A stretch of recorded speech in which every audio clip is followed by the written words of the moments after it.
How are you feeling? How are the knees? The knees are better than expected. I can finally go down my stairs without grimacing after a week, and my toes are numb. I guess they call it Christmas toes. Apparently, they said you won't have feeling back in your toes until Christmas, and that's all the information I got.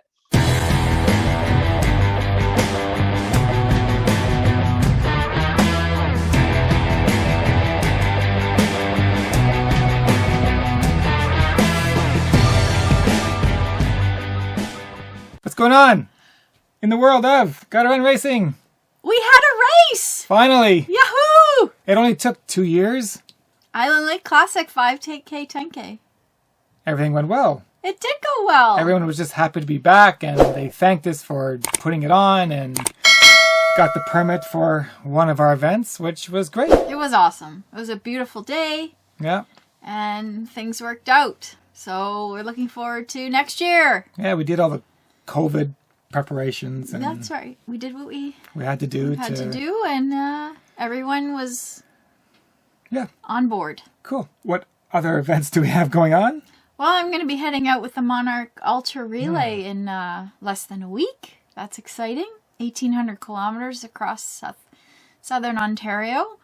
Gone for 3 weeks. I'm gone for 3 weeks. I will be reporting from the road on Facebook Live and on our channel as well, GottaRunRacing. Cool. So just check us out on Instagram for that. GottaRunRacing on Instagram. And Facebook. And the Monarch Ultra on Facebook and Instagram. And we're still looking for virtual runners to complete our 430 kilometers. That's right. Cool. 4,300 kilometers. Oh, yeah. Each one doing 10K. Yes. Got it. All right. And for the rest of ours, we have Chase The Coyote. Island Lake. And Rainbow Run, all virtual. And we run the North, Canada's national park. Still going on. All right. And who's on the podcast today? We have Mandy Wallace. Mandy Wallace, who just finished her UTMB. Wow. And I can't wait to talk to her about how she got there, because I do believe she used one of our events to get her points. Woohoo! And it took her over 45 hours to finish this thing, which I think she has lots to say. In 45 hours. I would think so. She has lots to say in 45 hours. Yeah. So let's have her on and get See to it. what's what. Okay. Okay. Coming up. Welcome to the podcast, Mandy Wallace. Thanks. Are you in Toronto? I'm not in Toronto. I moved out of Toronto during COVID, and I'm now living in Brockville. Brockville. So about 3 hours east. Yeah. Oh, wow. Very good. Is this your first podcast? This is my first podcast. Yay! Yeah. So we have an exclusive. So first tell us when or why did you start running? Well, I ran back in this area. I grew up in Brockville in high school, and did quite well running, the 1,500 and 10,000 meters and cross country. Got a scholarship to the States and turned into a 10K runner in university. Wow. Which university did you go to down there? Southeast Louisiana. Okay. So... Wow. Yeah, I went on a bunch of recruit trips, and I had the most fun down in New Orleans. So they turned me into a 10K runner down there, and it was amazing. Wow. And you studied nursing, is that right? I studied kinesiology down there. I did want to go into nursing originally, but with all the traveling, like we would be in Texas or Florida every weekend racing. I couldn't really do placement, so I did my sciences and did sport. Focused on that. How did you get into ultras? So after university, I injured my knee my senior year. I always had ambitions to run the marathon and get to Boston. Thought I could do quite well with that. I seemed to always do better the longer the race was. But I hurt my knee, and I couldn't run more than 2 blocks. For about 10 years, and I was really frustrated. So I quit the sport altogether, and I went back to school and started my career in nursing. Just did like cycling and played volleyball, but I I missed it, and I would get jealous every time people were running the Toronto Marathon, and I just wanted to do it. So I took a trip to New Zealand to do like the Great Walks. Yep. And that was kind of how I got introduced to ultras, is like the Milford Trek is about 56 kilometers in New Zealand, and people usually do it in multi-stages throughout the day. And I went with a friend who was an ultra runner, and she was like, let's try to do it all at once. And I was like, well, this will be my first marathon then. Was an ultra in New Zealand. This was about 2018, I think. And we did it, and we did it in about like less than 8 hours, and my knee hurt a lot, but it felt so good to finish that. So I started toying with the idea of finishing a 100-miler and getting to UTMB. So that was just 2018. Wow. Yeah. Wow, that's very recent. So I was injured. Yeah, I was injured after the New Zealand trip because we did a bunch of ultras kind of like at once. Yeah. But then I came back and I really tried to like rehabilitate my knee and get serious again. Did the training for that, I assume the hikes in New Zealand were quite mountainous with altitude. So did the training for race walking prepare you for hiking? Definitely. Yeah. Okay. Everything except for the descent. I have trouble still, and that's what killed my knees at UTMB. It was just the descent. Like, whatever I injured in university, and I didn't go to physiotherapy for 10 years for, going downhill does not help. But on the inclines, my glutes were so strong and my hip flexors were so strong, probably from race walking, that I could just fly on the uphill. Wow. When was UTMB on your radar? UTMB was on my radar. So I did, after New Zealand, I came back and I entered the Toronto Marathon, which was my first race in 10 years, aside from the race walking. Yeah. Hadn't done much training, but I was like, I want to see if I can do the Toronto Marathon.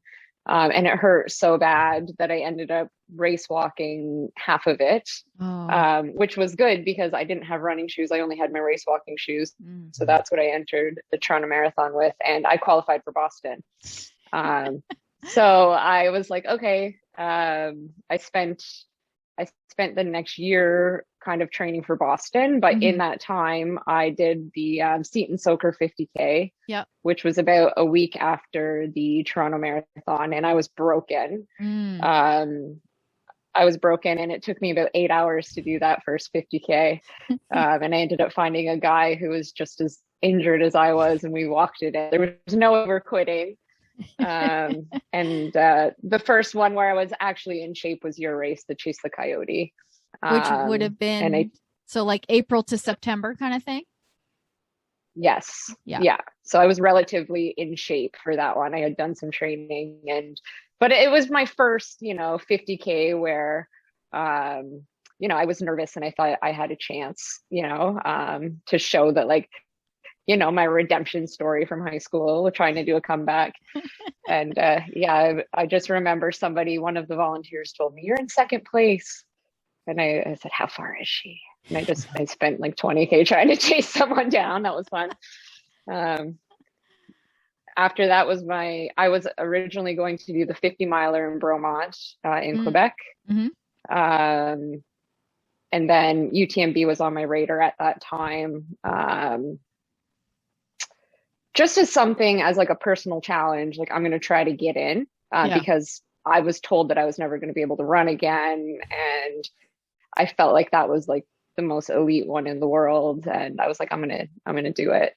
Yeah. So Bromont, I couldn't do the 50-miler. I had to do the 100-miler to get the 5 points. So I increased the distance last minute and just tried to get to the finish line.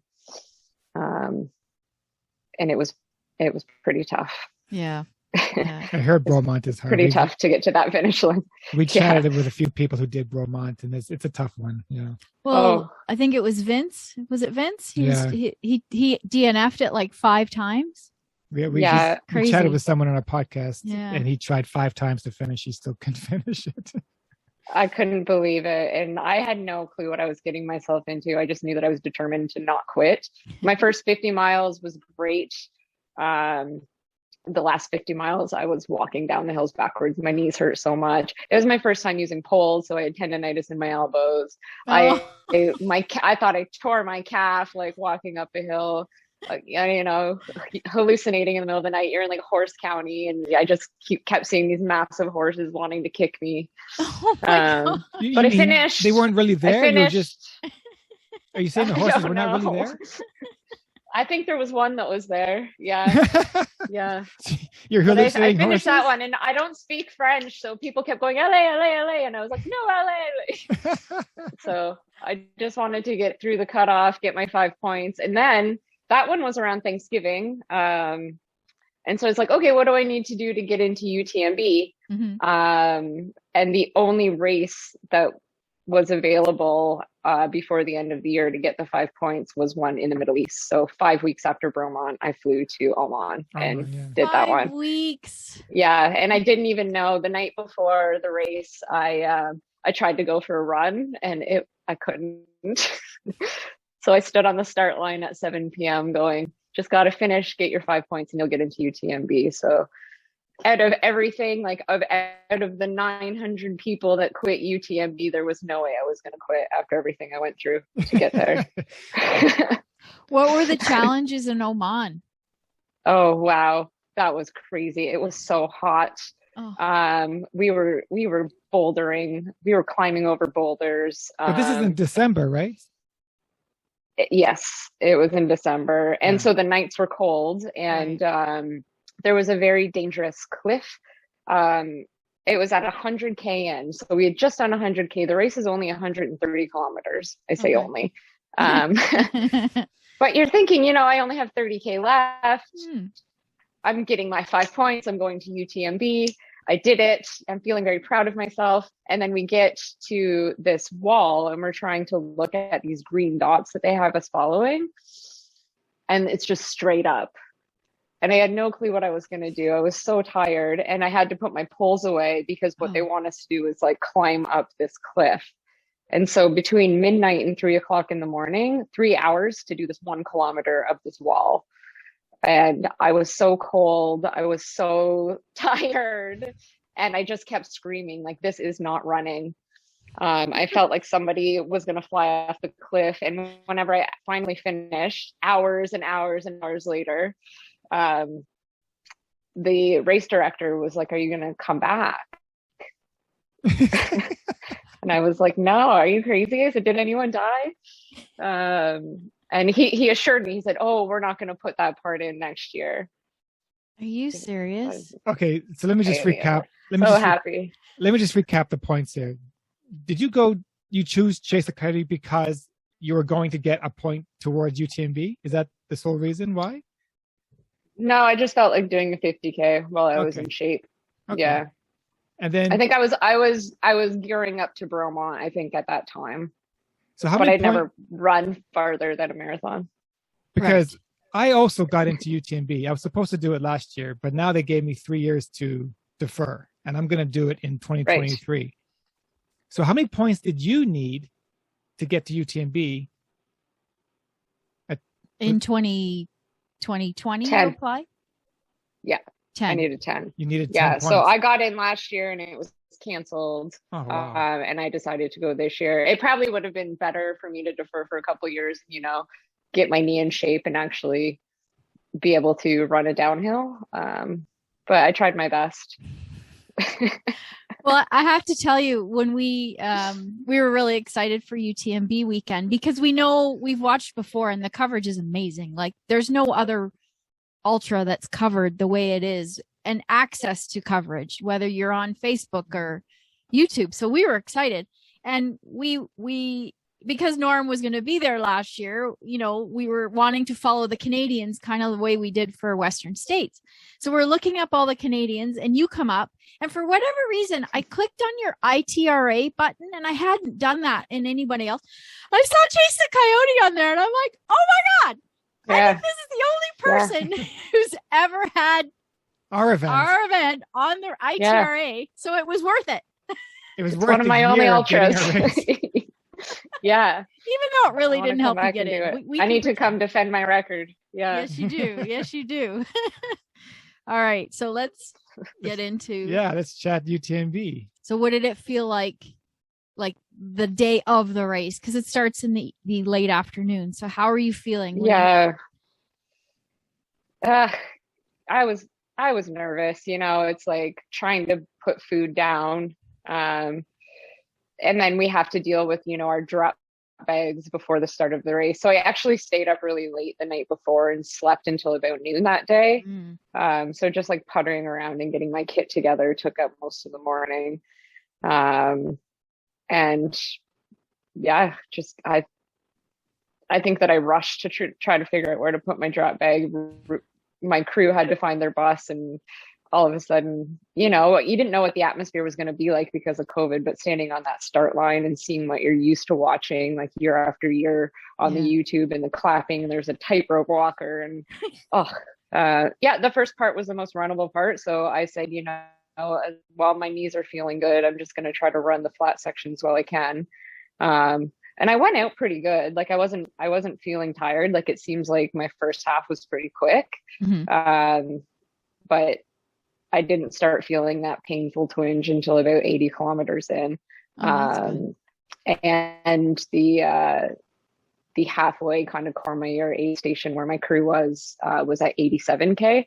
So when the sun was coming up that first morning, I knew that I had some knee braces waiting for me before we got into like the massive peaks in Switzerland. Right. But before that, when you did your first climb at the La Devrette, I forget what the name of that mountain. Delavray? When you were first climbing that first hill, what were you thinking? Because you knew that was the mountain. First mountain. It's not like Cardiac Hill, like Chase the Coyote. This is an actual mountain. No. But you're thinking, but this is one of the smallest mountains I'm climbing. So, what were you thinking at that mountain? It's really defeating, especially at nighttime. I was really grateful that I had seen it in daylight before because it's very beautiful. But at nighttime, all you see are the headlamps that are in front of you and that are really, really high up. So it's like, I still have to go there. Get to that light. Yeah. And I'm cold and I'm like, okay, where is my jacket? Where is my jacket? Have I eaten enough? I'm trying to force feed myself. And at this point I had been, I started getting nauseous at 30 kilometers into this. So I did 140K of UTMB without any nutrition. What? Yeah. Yeah. Oh my God. Liquid diet or like? I tried. Yeah, no, it was just pure adrenaline. Oh wow. My gosh. Were you surrounded in the first 30K or something? Constantly surrounded by so many people. It was like a conga line.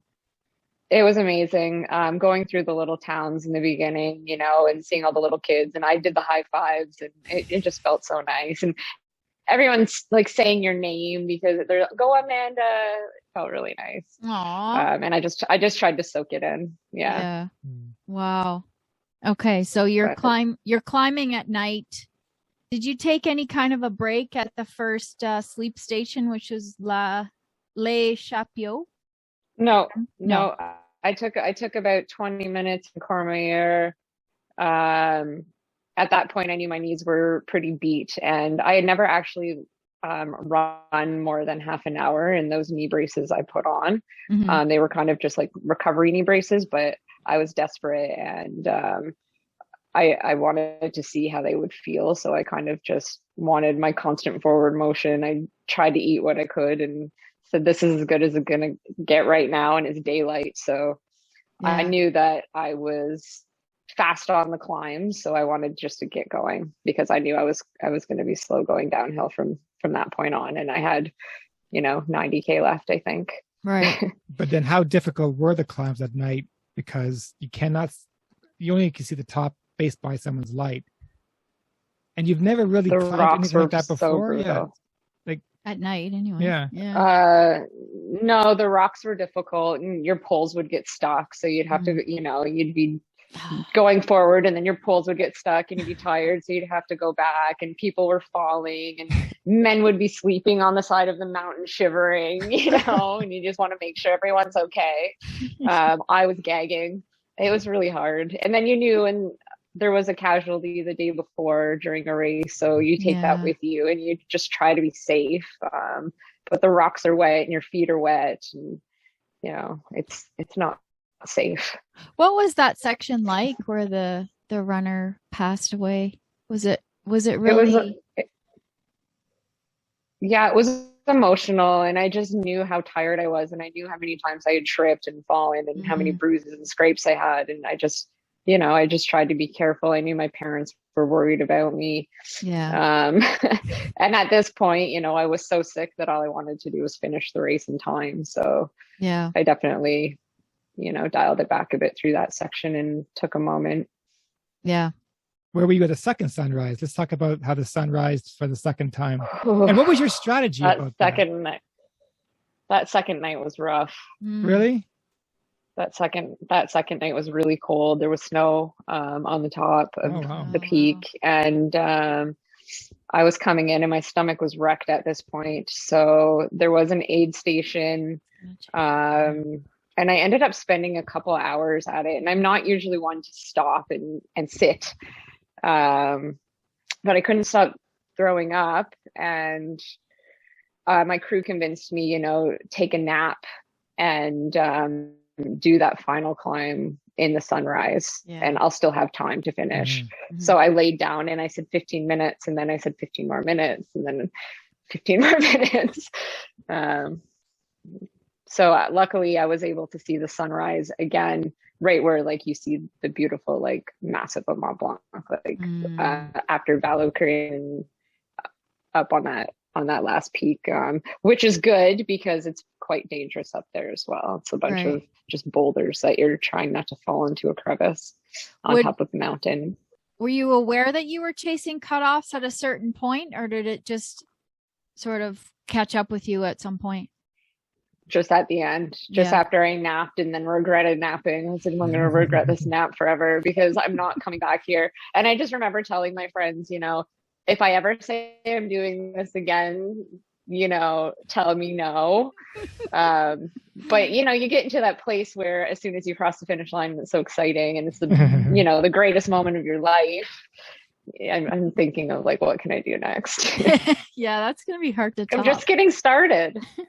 Did anything happen along the way as far as, did you bond with another racer? Because I remember when I did one in Austria, one of the other racers bought me an ice cream cone. And even to this day, he and I still chat because we bonded over this race. Did you guys? I was surprised. I think everyone at UTMB was just so wrecked that I didn't have any camaraderie there. In Oman though, I met so many guys who I went through difficult sections with, who I was able to talk to at UTMB. We would pass each other. But I remember finding it weird being I thought the trail runners were all supposed to, be chatty and talk to each other. And anytime I tried to strike up a conversation, I just kind of got grunts. So, okay.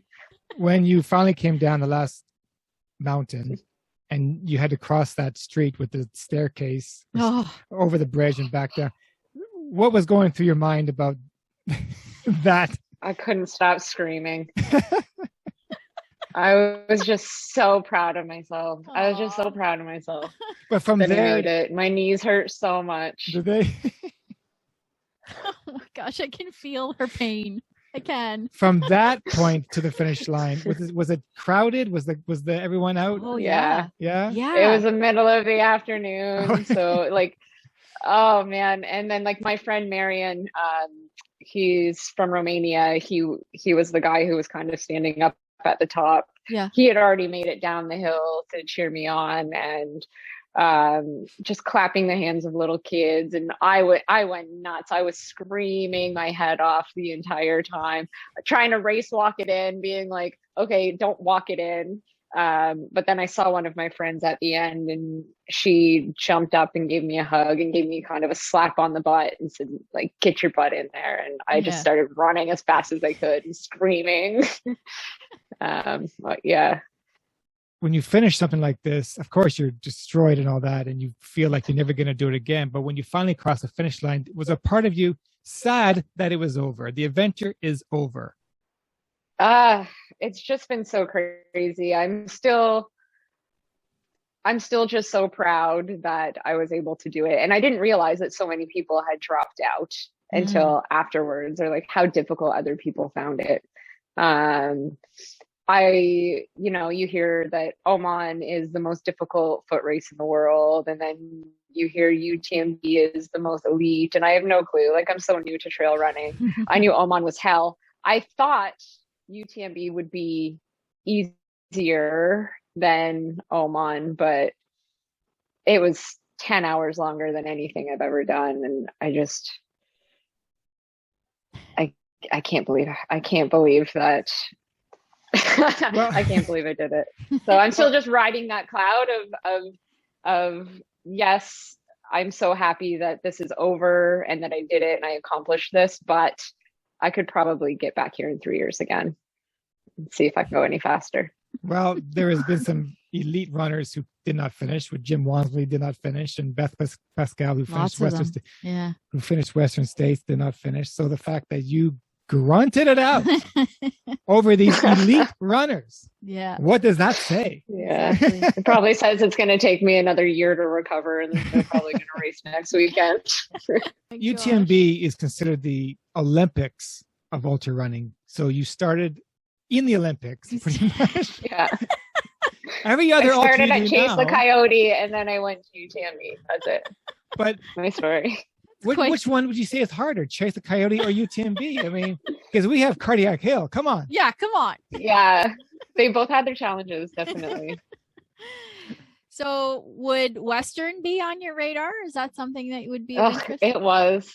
It was, yeah. I think if I actually just took the time to work on my body and got fast and got strong, Western States might be in the cards for me. Yeah. Well, you should listen to the podcast we did with Bev Abs. She can tell you all about knee injuries, and she's breaking records today. That's right. So, don't listen to the doctors, even though you're in the medical field. Don't listen.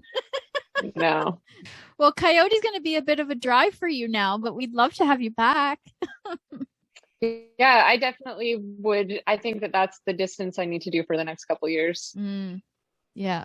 And like get faster, right? And get faster at it. Why not? Oh, yeah. Yeah, absolutely.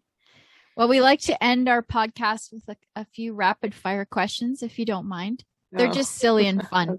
Okay. I know you don't like chit chat. I read that on your Instagram, but this is just silly stuff. My small talk. Small talk. That was it. Yeah. Okay. Beer or wine? Oh, beer. That a girl. I was going to say, do you have any tattoos? But you're showing them off, so we know the answer to that. Yes. Are you going to get one for UTMB? Maybe. Yes. Probably. Ryan Reynolds or Ryan Gosling? Yeah. Reynolds. He's funny. You got to give it to him. Is he the one married to that Blake girl? Yeah. Yes, Blake Lively. Yeah. He's got a good sense of humor. I like him in jeans. Yeah. I have to update this one. So I'm going to say 90s or early thousands music because you're younger.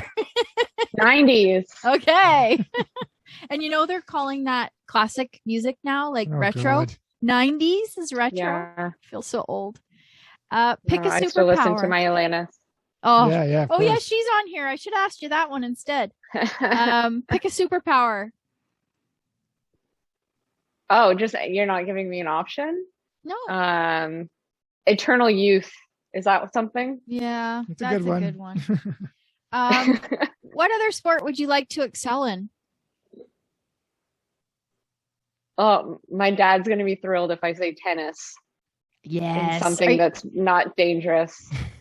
You're going to watch our Canadian in the final today at 4:00? Yes. Oh my gosh. I'm so excited. Awesome. What a story. Oh, okay. So if you had to, which would you choose? A treadmill run or a -20 run? -20. Yeah. I can think of definitely. Yeah. Place that's on the top of your bucket list to travel to. Whew. I want to do the Hurt 100 in Hawaii. Oh, you That's don't. another one. Okay, Yeah. you are savage. You're asking for punishment. Yeah, I think that one would be cool. I think I could finish it. It's Yeah, called you could. the Hurt 100 for a reason. Yeah, exactly. You hurt 100 times. For 100 Yeah, miles. I think I could finish it. You could, obviously. Okay, Yeah. last one. Name a food you could eat for a week straight. Well, right now it's soup and smoothies because I'm still nauseous. Aw. Okay, outside of now, like what would your favorite be? Nachos. Definitely Nachos. nachos. Definitely nachos. Awesome. Well, thank you so much. This was awesome. Yeah, thanks. It was nice to see you again too. As soon as I saw your face, I'm like, now I remember her from Oh, Coyote. yeah. Absolutely. Yeah, Very good. I'll be back as soon as I can feel my toes. Yeah. Good luck with that. Thanks. All right. Cheers. Bye. Bye. Bye. Well, there you go. Wow. She, with true guts Oh, and determination, Completely. she is going to get to that finish line. That sounded rough, but there's no way she's quitting. I love that. Well, Why would you quit? why would you quit? Because this is pretty much for most people, it's a one-shot deal. One and done. And she went through Oman, Yeah. she went Yeah. through Bromont. Bromont. So, And I'm sure she was feeling lucky that she got in on her first try. yeah, so you got to get this thing done. Yeah. Because life is too short. Exactly. And the race walking history is pretty fascinating too. That certainly helped her on the hiking Yes. part of it, which is a lot of hiking involved in this race. Oh, mostly. But get that knee looked after and get back to Chase the Coyote. Yeah. Anyhow, That was awesome. Cool. Loved it. yeah. And if you want to get the full version of this podcast, check out the links below. That's right. Cheers. Bye.